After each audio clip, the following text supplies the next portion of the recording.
Apa kabar? Assalamualaikum warahmatullahi wabarakatuh. Berjumpa kembali dengan Ibu Susi Ningsih dalam pelajaran Pendidikan Pancasila dan Kewarganegaraan. Apa kabar anak-anak? Semoga kalian selalu sehat-sehat dan dalam lindungan Allah Subhanahu wa Ta'ala. Sudah siapkah untuk mengikuti pelajaran berikutnya? Silahkan kalian siapkan materi pelajaran, buku-buku, dan lain sebagainya untuk mengikuti pelajaran Ibu Susi. Marilah kita simak materi berikut ini. Halo anak-anak, pada kesempatan kali ini kita akan mengulang kembali materi minggu yang lalu dengan tujuan agar kalian lebih memahami apa yang saya sampaikan pada kesempatan kali ini. Jadi pada kesempatan kali ini kita akan mereview atau mengulas kembali agar lebih paham dan mendalami materi. Ya anak-anak, kita mulai sekarang juga. Fungsi peraturan perundang-undangan nasional. 1. Sebagai norma hukum, berisi peraturan yang mengatur dan membatasi tingkah laku manusia sebagai warga negara yang harus dipatuhi dan dilaksanakan. Jadi fungsi dari peraturan perundang-undangan adalah sebagai norma hukum. Kemudian yang kedua, menentukan aturan-aturan yang menjadi pedoman dalam menjalankan hubungan antara manusia sebagai warga negara maupun sebagai warga masyarakat. Yang ketiga, mengatur kehidupan manusia sebagai warga negara agar kehidupan menjadi aman, tertib, tentram, dan harmonis. Yang keempat, memberikan rasa keadilan dan kepastian hukum bagi warga negara. Yang kelima, memberikan perlindungan hak asasi manusia. Dan yang terakhir, untuk menghindari konflik karena benturan kepentingan antara kelompok. Oke, anak-anak, kita lanjutkan. Manfaat peraturan perundang-undangan. Yang pertama, memberi kepastian hukum bagi warga negara. Yang kedua, melindungi dan mengayomi hak warga negara. Yang ketiga, memberi rasa keadilan bagi warga negara. Dan yang keempat, menciptakan keamanan, ketertiban, ketentraman warga negara dalam kehidupan bermasyarakat, berbangsa, dan bernegara.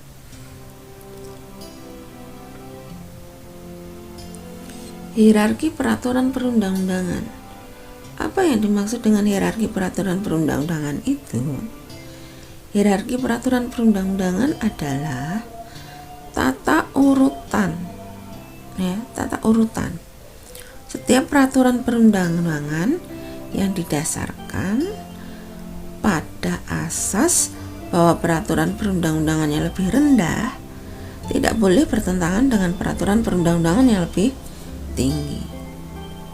Misalnya, peraturan daerah tidak boleh bertentangan dengan peraturan presiden.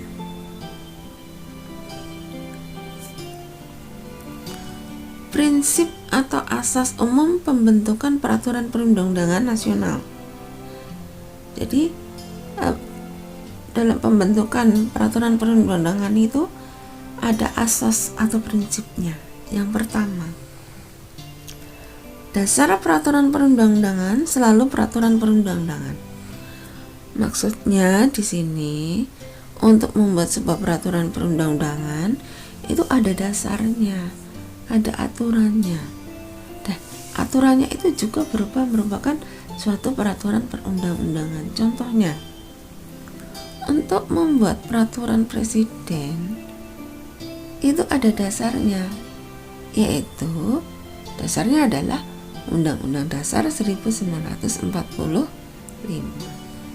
Undang-Undang Dasar 1945 merupakan peraturan perundang-undangan. Peraturan presiden juga merupakan peraturan perundang-undangan. Yang kedua, hanya peraturan perundang-undangan tertentu saja yang dapat dijadikan landasan yuridis atau landasan hukum. Yang ketiga, peraturan perundang-undangan yang berlaku hanya bisa dihapus, dicabut, atau diubah oleh peraturan perundang-undangan yang sederajat atau yang lebih tinggi. Contohnya, perda tingkat 2 itu hanya bisa dicabut, dihapus, atau diubah oleh peraturan perundang-undangan yang sederajat atau yang lebih tinggi. Contohnya, perda tingkat 2 dihapus atau dicabut dengan perda tingkat 2 atau peraturan yang lebih tinggi. Contohnya perda tingkat 1 ya. Oke. Kemudian yang keempat, peraturan perundang-undangan baru mengesampingkan peraturan perundang-undangan yang lama. Artinya, jika ada peraturan perundang-undangan yang sama isinya yang baru, maka peraturan perundang-undangan yang lama tidak digunakan lagi. Kemudian yang kelima, peraturan perundang-undangan yang lebih tinggi tingkatannya mengesampingkan peraturan perundang-undangan yang lebih rendah. Contohnya,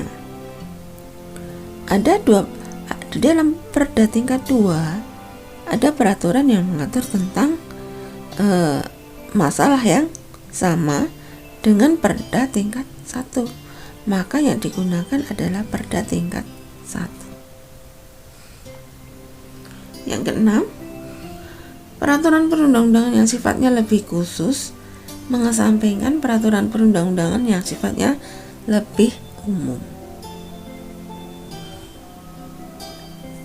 Dan yang terakhir, setiap jenis peraturan perundang-undangan memiliki materi yang berbeda. Kemudian, bagaimana pembuatan peraturan perundang-undangan? Kita simak satu persatu. Tata urutan peraturan perundang-undangan di Indonesia sudah mengalami perubahan 4 kali, anak-anak. Yang pertama, berdasarkan TAP MPRS nomor 20 garing MPRS tahun 1966. Yang kedua, berdasarkan ketetapan MPR nomor 3 garing MPR garing tahun 2000. Yang ketiga, berdasarkan Undang-Undang nomor 10 tahun 2004. Dan yang terakhir, yang terbaru dan yang digunakan sampai sekarang, yaitu Undang-Undang nomor 12 tahun 2011.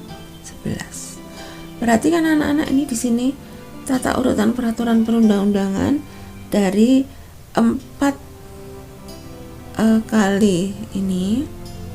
Kita lihat pada urutan yang pertama ditempati oleh Undang-Undang Dasar Negara Republik Indonesia tahun 1945.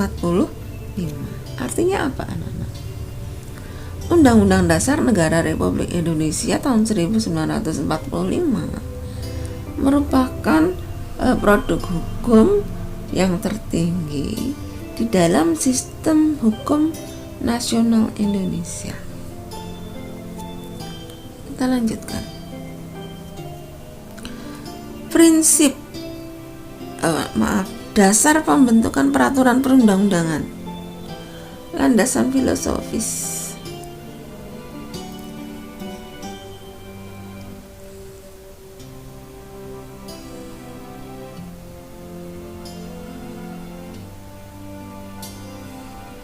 Landasan filosofis peraturan perundang-undangan yaitu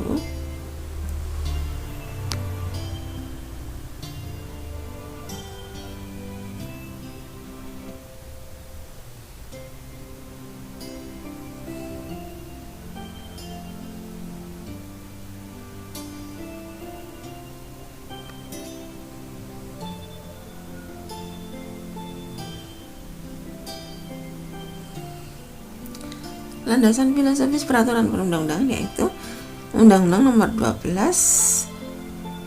tahun 2011 pasal 2. Landasan filosofis pembentukan peraturan perundang-undangan adalah Pancasila. Kemudian landasan sosiologisnya. Landasan sosiologis peraturan perundang-undangan yaitu bahwa peraturan perundang-undangan dibuat berdasarkan keyakinan umum atau kesadaran masyarakat. Artinya di sini landasan sosiologis peraturan perundang-undangan itu adalah karena keinginan rakyat sendiri. Rakyat menginginkan adanya suatu peraturan perundang-undangan, sehingga dibuatlah peraturan perundang-undangan. Kemudian landasan yuridis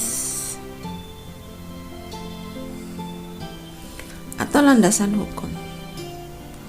Landasan hukum peraturan perundang-undangan yaitu yang pertama, tentang perubahan Undang-Undang Dasar. Landasan hukumnya yaitu pasal 37 Undang-Undang Dasar Negara Republik Indonesia tahun 1945. Yang kedua, pembentukan undang-undang, yaitu diatur atau landasan yuridisnya adalah pasal 5 ayat 1, pasal 2 ayat 1 sampai 5, pasal 21 dan pasal 22D Undang-Undang Dasar Negara Republik Indonesia tahun 1945.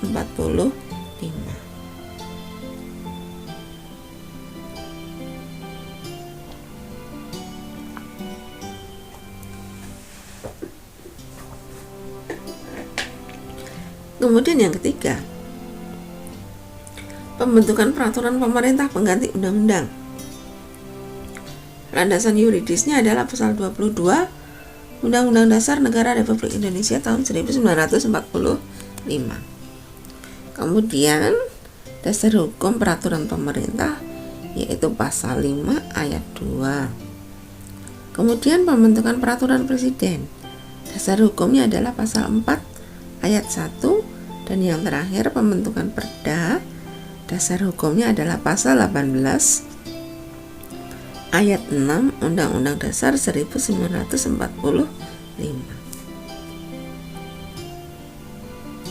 Berikutnya, asas pembentukan peraturan perundang-undangan. Yang pertama adalah keterbukaan, yang kedua kejelasan rumusan, yang ketiga kesesuaian antara jenis, hierarki dan materi muatan, yang keempat kejelasan tujuan, yang kelima kedayagunaan dan kehasilgunaan, yang keenam kelembagaan, dan yang terakhir dapat dilaksanakan. Kita bahas satu persatu, yaitu tentang keterbukaan. Yang dimaksud dengan keterbukaan di sini adalah dalam proses pembuatan peraturan perundang-undangan, mulai dari perencanaan, penyusunan, pembahasan, pengesahan, dan pengundangan bersifat transparan dan terbuka. Di sini masyarakat diberi kesempatan untuk memberikan masukan, untuk memberikan masukan tentang rencana pembuatan peraturan atau muatan peraturan perundang-undangan. Seperti contohnya yang sedang hangat-hangatnya yaitu adalah Omnibus Law. Nah, pada pembentukan Omnibus Law ini adanya keterbukaan, adanya prinsip keterbukaan, di mana masyarakat diberi kesempatan untuk memberikan masukan dalam muatan undang-undang Omnibus Law. Kemudian berikutnya adalah kejelasan rumusan. Yang dimaksud dengan kejelasan rumusan di sini adalah setiap peraturan perundang-undangan harus memenuhi persyaratan teknis penyusunan peraturan perundang-undangan, sistematika, pilihan kata atau istilah, serta bahasa hukum yang jelas dan mudah dimengerti sehingga tidak menimbulkan berbagai macam interpretasi dalam pelaksanaannya. Kejelasan rumusan, contohnya dalam suatu produk hukum nanti di depan pasti ada rumusannya, itu biasanya ada menimbang, mengingat, kemudian memutuskan. Itu salah satu contoh sistematika dalam peraturan perundang-undangan. Jadi ini ya Nana, kejelasan rumusannya. Kemudian yang ketiga adalah kesesuaian antara jenis, hierarki, dan materi muatan.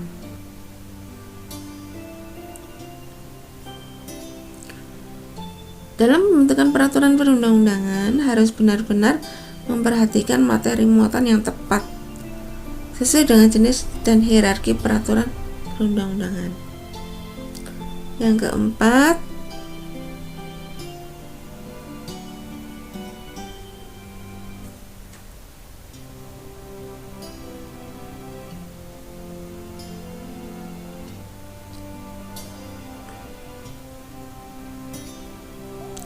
kejelasan rumusan.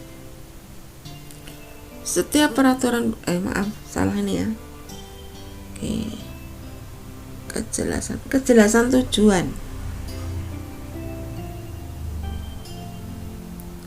Kejelasan tujuan. Setiap pembentukan peraturan perundang-undangan mempunyai tujuan yang jelas yang hendak dicapai. Jadi dalam pembuatan peraturan perundang-undangan harus ada tujuannya.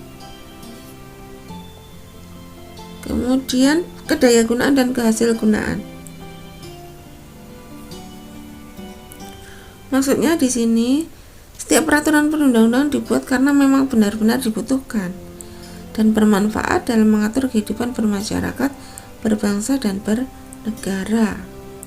Jadi tidak asal membuat aja gitu. Kemudian kelembagaan.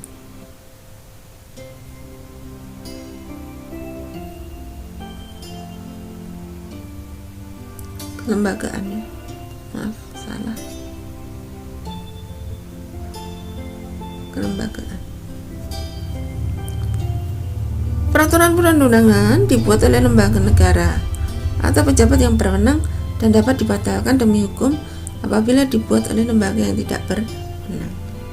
Jadi ada lembaga negara atau pejabat tertentu yang memiliki wewenang untuk membuat peraturan perundang-undangan. Kemudian dapat dilaksanakan.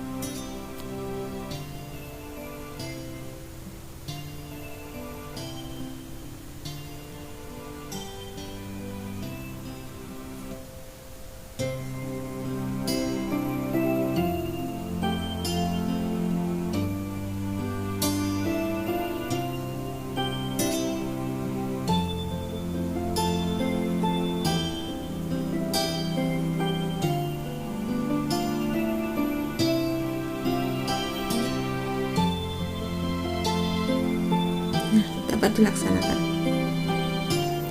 Dalam pembentukan peraturan perundang-undangan harus memperhitungkan efektivitas peraturan perundang-undangan dalam masyarakat, baik secara filosofis maupun secara yuridis.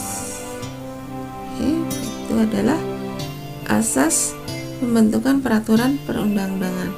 Kemudian berikutnya di sini adalah asas muatan materi pembentukan peraturan perundang-undangan. Asas muatan materi maksudnya di sini adalah isi atau materi dari peraturan perundang-undangan itu harus memiliki asas-asas sebagai berikut. Yang pertama adalah asas pengayoman. Yang kedua asas kemanusiaan. Yang ketiga adalah asas kebangsaan. Yang keempat adalah asas kekeluargaan. Yang kelima asas kenusantaraan. Kemudian berikutnya adalah asas Kebhinneka Tunggal Ikaan, asas keadilan, asas kesamaan kedudukan dalam hukum dan pemerintahan, asas ketertiban dan kepastian hukum, kemudian asas keseimbangan, keserasian, dan keselarasan.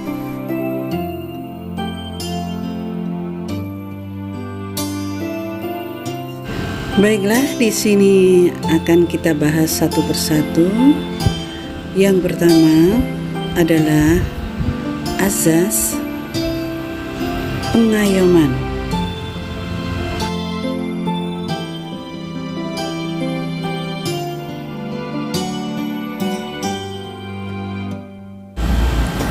Kemudian yang kedua adalah kemanusiaan.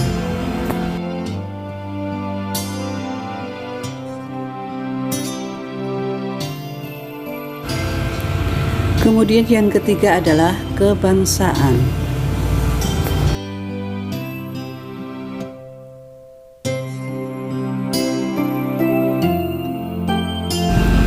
Dan yang keempat adalah kekeluargaan.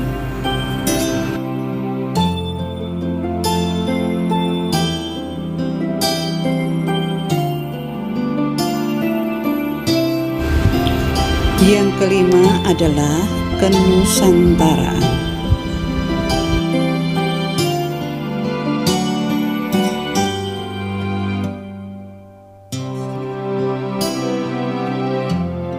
Yang keenam adalah Bhinneka Tunggal Ika.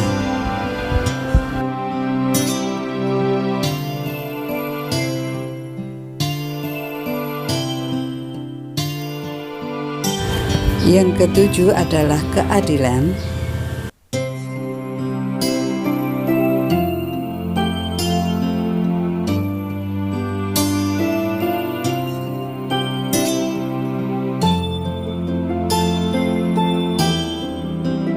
Yang kedelapan adalah kesamaan kedudukan dalam hukum dan pemerintahan.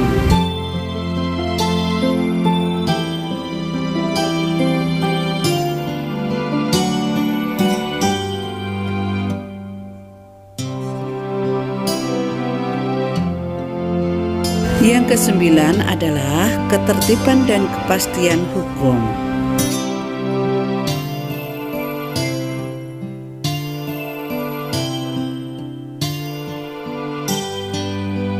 Azas selanjutnya adalah kesamaan kedudukan dalam hukum dan pemerintahan.